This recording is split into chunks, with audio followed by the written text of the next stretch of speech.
Thank you for being with us tonight for the news at 6. I'm Lynn Brooks. And I'm Philip Coleman. We begin tonight with a story that you'll only see on WVUA. United States Attorney Joyce White Vance is speaking candidly about her office's involvement in the recent allegations of racial segregation at the University of Alabama. WVUA's Jennifer Edwards joins us with more in this WVUA News exclusive. That's right, Lynn. I sat down with Vance earlier today. She told me the U.S. Attorney's Office is only monitoring the situation right now, and she hopes they don't have to take further action. This sort of action is long overdue. It is not acceptable for the Greek system to remain segregated.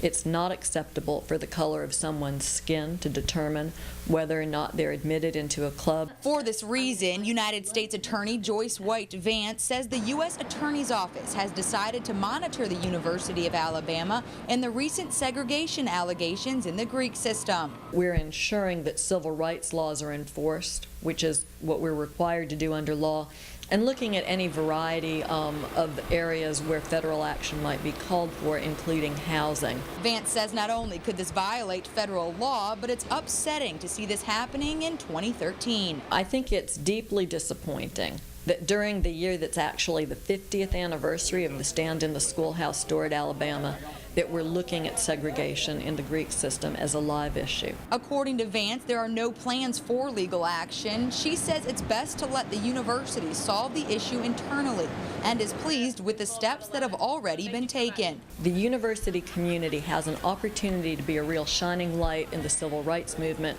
and perhaps 50 years from now, when people are assessing the state of civil rights in this country, they'll look back and they'll talk about the leadership at the University of Alabama and how the students were the ones who really achieved civil rights and full integration.